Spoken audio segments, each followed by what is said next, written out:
One of the biggest disappointments I had in 2024 was Iron Menace at Dorney Park. I have always been a fan of the dive coaster models, so I was really let down when their latest version was met by a lackluster layout and a horrendous rattle. My excitement for anything B&M started to erode and left me skeptical about any of their upcoming projects. Fast forward to this year, I took my first visit to Canada's Wonderland, the home of the tallest, fastest, and longest dive coaster in operation. Judging by my experience with Iron Menace, or heck, even the okay but somewhat mediocre Valravn at Cedar Point, I assumed that this roller coaster would be at best a passable dive coaster that would be forgettable as soon after riding. Well, I'm happy to report that not only were my expectations exceeded on all levels, they got crushed into oblivion. Yukon Striker has an impressive height of 223 feet with a massive first drop of 245 feet. Riders will experience a total of 3,625 feet of track, reaching a max speed of 81 miles per hour or 130 kilometers per hour. The roller coaster also broke another record of having the most inversions on a dive coaster with 4. Before we continue with my review of Yukon Striker, please do me a favor by clicking on that like button. Newcomers to my channel that love everything roller coasters and amusement parks, be sure to follow.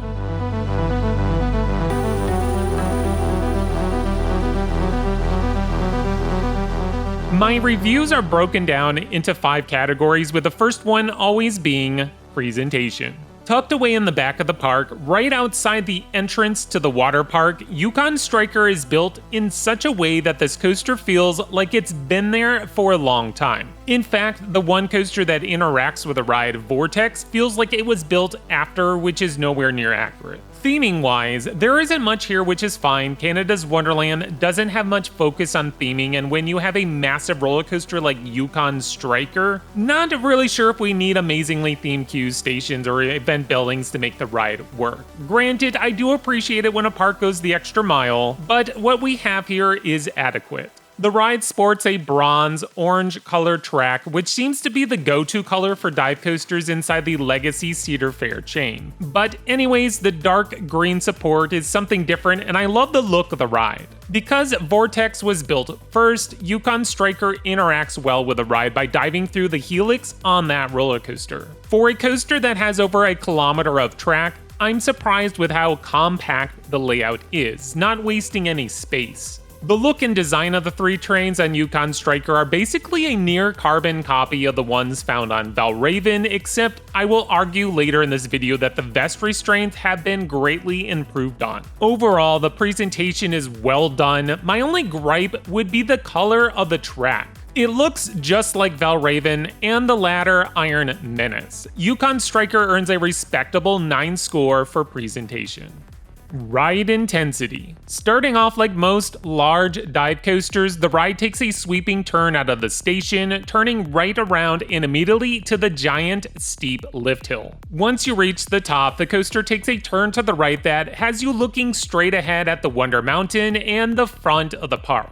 After soaking in the incredible view, the train inches closer to the vertical drop before being slowly tilted over the side. The train will pause for a few seconds, allowing those in the front row to look straight down at the massive drop they're about to partake on. Suddenly, the train releases, sending you down an incredible 245-foot vertical drop that ends by diving underneath Vortex through a tunnel. The weightlessness that you will get in either row is top-notch and immediately puts a giant smile on my face. The vest restraints didn't inhibit this moment, allowing me to float in my seat for that drop. At the bottom, the G-forces kick in, pushing you back into your seat as you enter a massive immelman. This is the go-to inversion for virtually every dive coaster that features inversions. Without losing a beat, the ride dives back down and heads into another giant inversion, this time a 0G roll type element called a 0G winder. The coaster now enters 2 other inversions. The first, a vertical loop, a classic yet untraditional inversion on a dive coaster. I was surprised how much speed it holds traveling through this inversion, entering what I would consider the second most intense part of the ride with this inversion that leads right into another Immelman. I grayed out during these maneuvers during every ride on Yukon Striker. After this smaller Immelman, the ride pops up into a mid-course brake run that brings the coaster to a near complete stop. Like most larger dive coasters, the ride pulls off another dive, and I was again surprised with how fun this smaller drop is. It's not crazy like the first one, just a fun moment of airtime before finishing off the ride with a small airtime hill, followed by a helix that leads into the brake run. Yukon Striker is a solid dive coaster from start to finish with decent pacing, fun inversions, and 2 excellent drops. The intensity level really packs a punch, which I would argue is more intense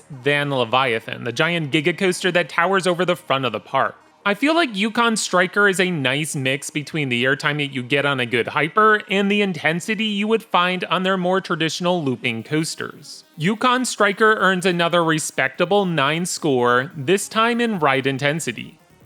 Fun factor. In order to have a successful dive coaster, I think you need 3 prime ingredients. First, an intimidating first drop, which Yukon Striker surely has. Second, a smooth ride experience, which yet again Yukon Striker pulls off. The final ingredient, which is the hardest to provide, is a solid layout with decent pacing. Most dive coasters have that awkward pause in the ride about midpoint or even slightly sooner, like on Valraven. However, Yukon Striker pushes that final drop off the mid-course brake run a little farther down the layout, allowing riders to experience more of the high G-forces and speed before being tamed by those brakes. Yukon Striker was by far my biggest surprise of my visit to Canada's Wonderland. Not only is this a great roller coaster, but it has operations that keep the line moving. With 3 trains on the track, it wouldn't be rare to see a train climbing the lift while another train was taking the final drop into the helix. This coaster seemed to operate much better than Valraven, a ride that I thought would have had better dispatches but seems common to stack trains on the brake run. Yukon Striker keeps those trains moving and the smiles coming along. Yukon Striker gets a perfect 10 in the fun factor.